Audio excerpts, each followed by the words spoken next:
দুপুরবেলা সবজি রান্না করেছিলাম, কিন্তু জয় একদমই ভাত খেতে চাচ্ছিল না। ও বলল যে আম্মু হাতে মেখে গরুর গোশ রান্না করে দাও, আমি রাতে গরুর গোশ দিয়েই ভাত খাবো।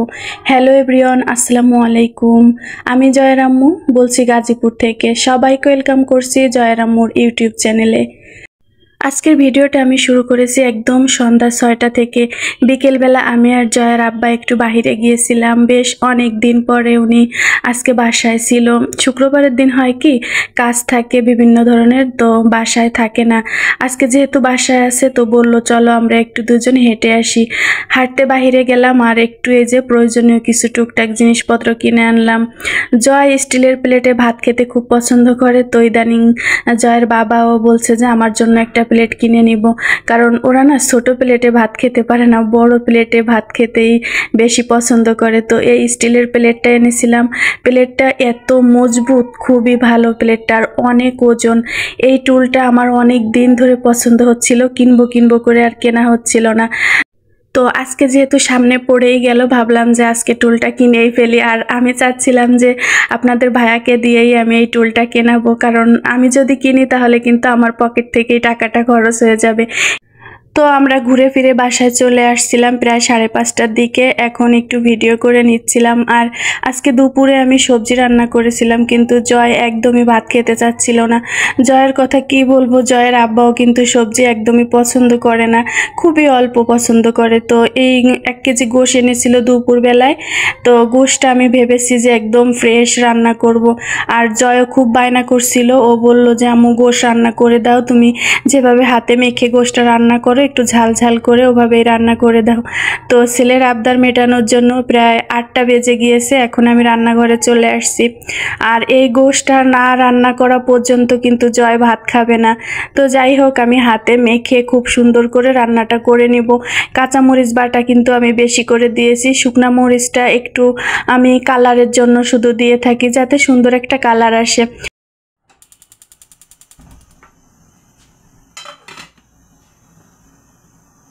পুরা রান্নাটা আর আপনাদের সাথে শেয়ার করলাম না। এই যে রান্নাটা শেষ হয়ে গিয়েছিল, আর জয় কিন্তু খাওয়া শুরু করে দিয়েছে। ওর প্রচুর ক্ষুধা লেগেছিল। ওই যে বললাম দুপুরবেলা যে সবজি রান্না করেছি, সবজি তো ও একদমই পছন্দ করে না, এখন তৃপ্তি সহকারে ভাত খেয়ে নিল। আর জয় পোলাও খেতে ভীষণ পছন্দ করে, ভেবেছি কালকে দুপুরবেলায় আমি একটু পোলাও রান্না করে দিব, আল্লাহ তাআলা যদি রিজিকে রাখেন। তো এই তো পরের দিন সকালবেলা আমি জয়কে স্কুলে দিয়ে চলে আসছি। আর এই যে 1 কেজির মতো আদা আমি ব্লেন্ড করে রেখে দিলাম। এটা কিন্তু আমি গতকাল রাতেই ছিলে রেখেছিলাম, আর এখন আমি এভাবে ডিপ ফ্রিজে রেখে দিব। পরবর্তীতে আমি আমার মনের মতো করে কেটে কেটে শেপ দিয়ে নিব। রমজান মাসে আমার কিছুটা ছোলা বেঁচেছিল, আর বাড়ি থেকে আসার সময় মা অনেকগুলা ছোলা বুট দিয়ে দিয়েছিল, তো সেগুলো এখন আমি সিদ্ধ করে ফেলতেছি। বেশি দিন থাকলে কিন্তু পোকায় ধরে যাবে আর খাওয়া হবে না, নষ্ট করে ফেলে দিতে হবে।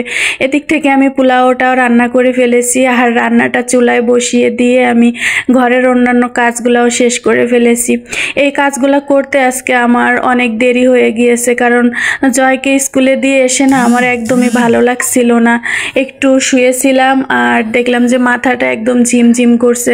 তারপরে আবার ভাবছি যে আমি যদি শুয়ে থাকি আমার এই কাজগুলো কিন্তু জমে থাকবে, পরবর্তীতে আমারই কষ্ট হবে। আবার দুপুরে রান্নারও সময় হয়ে যাচ্ছে, তো ভাবলাম যে রান্নাটা আগে বসিয়ে দিয়ে আমি এই কাজগুলো করে ফেলি, তাহলে আমার একবারেই সব কাজ শেষ হয়ে যাবে। রান্না করতে কিন্তু রান্নাঘরে বসে থাকার দরকার হয় না, চুলায় বসিয়ে দিয়ে সংসারের অনেকগুলা কাজ শেষ করে ফেলা যায়। গ্লাস ক্লিনার দিয়ে আমি টেবিলটাও খুব সুন্দর করে মুছে ফেলবো। যদিও আমরা টেবিলে বসে ভাত একদমই খাই না, তবে রান্না করা খাবারগুলা কিন্তু আমি টেবিলেই রেখে দেই। জয় আর আমি যেহেতু দুপুরে আর রাতে একসাথে ভাত খাই, তো ওই টাইমটাতে কিন্তু আমরা প্রায় খাটের উপর বসেই খাই, না হয় ফ্লোরে বসে খাই। আর জয়ের বাবা তো একবার রাতেই খায়, তো উনি শুধু চেয়ার টেবিলেই বসে খেতে পছন্দ করে। টেবিলের উপরে এত বেশি ময়লা হয়, প্রত্যেক দিন কিন্তু আমার 2বার করে মুছতে হয়। আর মুছতে যদি একটু দেরি হয়ে যায় তাহলে মনে হয় কি এত বেশি ময়লা জমে আছে, কতদিন যেন পরিষ্কার করা হয়নি। আমি স্কুল থেকে এসে আমাদের বেডরুমটা গুছিয়ে নিয়েছিলাম, কিন্তু আলসেমি করে জয়েরটা গুছানো হয়েছিল না, এখন গুছিয়ে নিলাম। জয়ের যত জামা কাপড় আছে ও কিন্তু সব খাটের উপরে রাখে, আর একটু পর পরই আমার গুছিয়ে নিতে হয়। পোলাওটা আমি দমে রেখে দিয়েছিলাম, এখন একটু নেড়ে চেড়ে আবার ঢেকে রাখবো। পোলাওতে বেরেস্তা দিলে আমার ছেলে এত বেশি পছন্দ করে, ও কিন্তু বেরেস্তাগুলা উপর থেকে খুঁটে খুঁটে খেয়ে নেয়, যার কারণে আমি একটু মিশিয়ে দিচ্ছিলাম। এই তো ছোলা বুটগুলা সিদ্ধ করে আমি ফ্যানের নিচে রেখে ঠান্ডা করে নিচ্ছি। বেশ কয়েকদিন সন্ধ্যার নাস্তার জন্য আমার আর টেনশন করা লাগবে না। দেখেন অনেকগুলা হয়েছে। প্রতিটা বাটিতে রেখে দিব, আর যেদিন রান্না করব আমি একটা বাটি বের করলেই কিন্তু আমার আর জয়ের সন্ধ্যার নাস্তা হয়ে যাবে আলহামদুলিল্লাহ। ছোলা বুটগুলো আমি ডিপ ফ্রিজে রেখে দিব, আর এভাবে ডিপ ফ্রিজে রাখলে কিন্তু অনেক দিন পর্যন্ত ভালো থাকবে। তবে বেশি দিন রেখে খাওয়াও কিন্তু আমাদের স্বাস্থ্যের জন্য একদমই ভালো না।